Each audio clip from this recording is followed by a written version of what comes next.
Hello viewers, আমি আবারও চলে এলাম নতুন আরেকটি ভিডিও নিয়ে। আমি আজকে আপনাদেরকে এই ভিডিওতে দেখাবো আমার হাতে যে দেখতে পাচ্ছেন একটি 12 ভোল্ট ট্রান্সফরমার। এই ট্রান্সফরমারটি দিয়ে সবচেয়ে সহজ পদ্ধতিতে কিভাবে একটি 12 ভোল্ট চার্জার তৈরি করা যায়, আমি সেই পদ্ধতিতে আপনাদেরকে একটি 12 ভোল্ট চার্জার তৈরি করে দেখাবো। আর ভিডিওটি শুরু করার আগে আপনাদের কাছে একটি ছোট্ট রিকোয়েস্ট, আপনি যদি আমাদের চ্যানেলে নতুন হয়ে থাকেন তাহলে প্লিজ চ্যানেলটি সাবস্ক্রাইব করে বেল বাটনে প্রেস করে অল সিলেক্ট করে দিন। তাহলে আমাদের চ্যানেলের পরবর্তী ভিডিও নোটিফিকেশন সবার আগে আপনি পাবেন। তাহলে চলুন আর দেরি না করে ভিডিওটি শুরু করা যাক। প্রথমে আমাদের এখানে লাগছে দুটি ডায়োড, আর এখানে লাগবে একটি ইন্ডিকেটর এলইডি বাল্ব, আর লাগছে এখানে 2200 ইএফ 25 ভোল্ট একটি ক্যাপাসিটার। এই ক্যাপাসিটারটি দিয়েই আমরা এই চার্জারটি তৈরি করব। আর লাগছে একটি সুইচ, আর এখানে লাগবে একটি বক্স। আমরা এই বক্সের ভিতরেই কিন্তু এই চার্জারটি আমরা সেটিং করব। আপনারা চাইলে যে কোনোভাবেই কিন্তু এই চার্জারটি তৈরি করতে পারেন, বক্স ছাড়াও কিন্তু তৈরি করতে পারেন। ভিডিওটি অবশ্যই ফুল দেখবেন, তাহলে কিন্তু অবশ্যই আপনি এই চার্জারটি তৈরি করতে পারবেন। প্রথমে আমরা ট্রান্সফরমারটি আমরা এই বক্সের ভিতরে বসিয়ে নিব এবং দুটি ছিদ্র করে আমরা ছিদ্র বরাবর দুটি নাট দিয়ে এই ট্রান্সফরমারটি বডির সাথে সুন্দর করে আটকে দেব। এখন আমরা এখানে সুইচটি আমরা লাগিয়ে নিব। এখানে দেখতে পাচ্ছেন দুইটি সুইচের কিন্তু জায়গা রয়েছে, আমরা এখানে দুইটি সুইচ লাগিয়ে নিব। আর এখানে আমরা ব্যবহার করব একটি 10K রেজিস্টার। এই রেজিস্টারটি আমরা এই এলইডি ইন্ডিকেটর বাল্বের সাথে সুন্দর করে আটকে দেব এবং একটু সোল্ডারিং করে এই রেজিস্টারটি সুন্দর করে আটকে দেব। এখন আমরা এই এলইডি বাল্বটি আমরা এই বডির সাথে সুন্দর করে লাগিয়ে দেব এবং দুই পাশে আমরা দুটি কেবল লাগিয়ে নেব। আবার কেবলটি লাগানোর পর আমরা এখানে একটি টিউব দিয়ে আমরা এই সোল্ডারিংটা আমরা ডেকে দেব, যেন আবার কোনোভাবে শর্ট সার্কিট না হয়ে যায়। দুই পাশে কিন্তু আমাদের দুটি কেবল লাগানো শেষ। এখন আমরা এই সংযোগগুলা দিয়ে দেব। আর এখানে কিন্তু একটু হিট দিলে এই টিউবটি কিন্তু খুবই সুন্দরভাবে এই কেবলের উপরে বসে যাবে। এখন আমরা এখানে একটি 2200 ইউএফ 25 ভোল্ট ক্যাপাসিটার ব্যবহার করব। ক্যাপাসিটারের এক প্রান্তে হচ্ছে এই পাশে হচ্ছে নেগেটিভ এবং এই পাশে হচ্ছে পজিটিভ। আমরা অবশ্যই নেগেটিভ পজিটিভ দেখে লাগাবো, নয়তো কিন্তু চার্জারটি হবে না। এখন দেখছেন ডায়োডের কিন্তু এক সাইড পজিটিভ এবং আরেক সাইড নেগেটিভ। দেখতেই পাচ্ছেন পজিটিভ সাইডটিতে আমরা দুটি ডায়োড নেব। এখানে আমাদের ডায়োডের যে দুইটি পজিটিভ সাইড রয়েছে, দুইটি পজিটিভ সাইড একসাথে আমরা মুড়িয়ে দেব।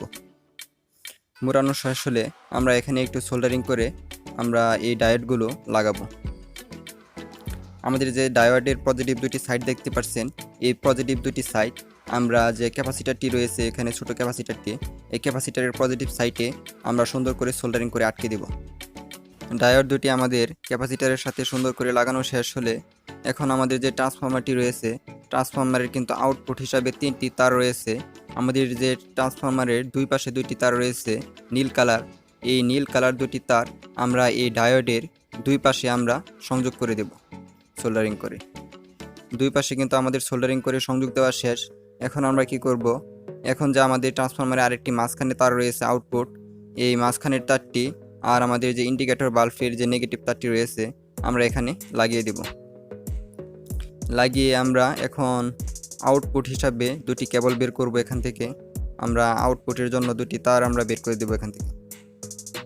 এখন আউটপুটের যে নেগেটিভ তারটি রয়েছে, আমাদের যে নীল কালার তারটি রয়েছে, আমরা এই তারটি আমরা একসাথে মুড়িয়ে দিব, যেন আমাদের সোল্ডারিং করতে সহজ হয়, বারবার সোল্ডারিং করতে না হয়।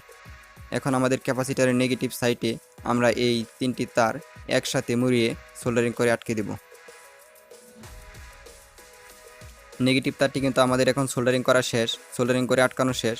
এখন আমাদের যে আউটপুট হিসাবে পজিটিভ তারটি আমরা লাগিয়েছি, এই পজিটিভ তারটি আর ইন্ডিকেটর বাল্বের যে পজিটিভ তারটি রয়েছে, এই দুইটি একসাথে সোল্ডারিং করে আমরা এখানে আটকে দেব। দুইটি তার একসাথে মুড়িয়ে সোল্ডারিং করা শেষ। এখন আমরা এখানে সংযোগ দেব।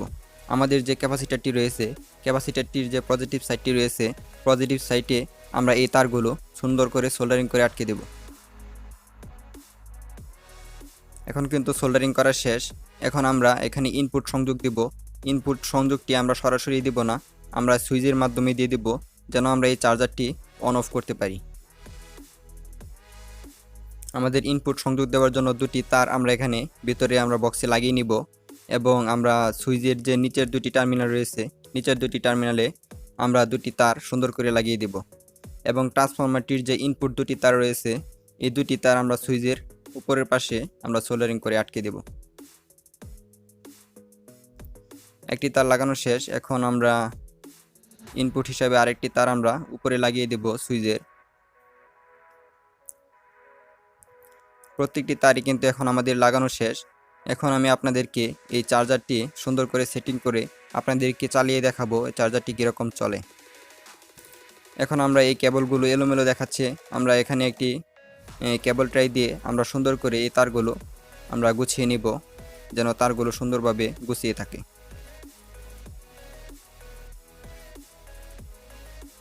এখন আমরা এখানে একটু গ্লুগান আঠা দিয়ে আমরা ক্যাপাসিটারটি বডির সাথে সুন্দর করে আটকে দিব, যেন এখানে কোনো সময় নাড়াচাড়া না হয়ে যায়।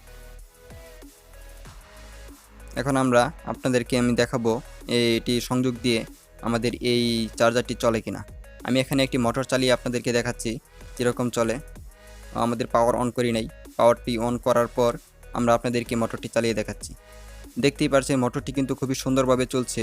আপনারা চাইলে কিন্তু এভাবে একটি চার্জার তৈরি করে আপনি 12 ভোল্টের যে কোনো ব্যাটারি আপনি খুব সহজেই কিন্তু চার্জ করতে পারবেন। আশা করি ভিডিওটি সম্পূর্ণ বুঝতে পেরেছেন। আর যদি বুঝতে না পারেন তাহলে অবশ্যই কমেন্ট করে জানাবেন, আমি সলভ করার চেষ্টা করব। আর ভিডিওটি ভালো লাগলে প্লিজ একটি লাইক দিয়ে আমাদের চ্যানেলটি সাবস্ক্রাইব করে বেল বাটনে প্রেস করে অল সিলেক্ট করে দিবেন, তাহলে আমাদের চ্যানেলের পরবর্তী ভিডিও নোটিফিকেশন সবার আগে আপনি পাবেন। ভালো থাকবেন, সুস্থ থাকবেন, আল্লাহ হাফেজ।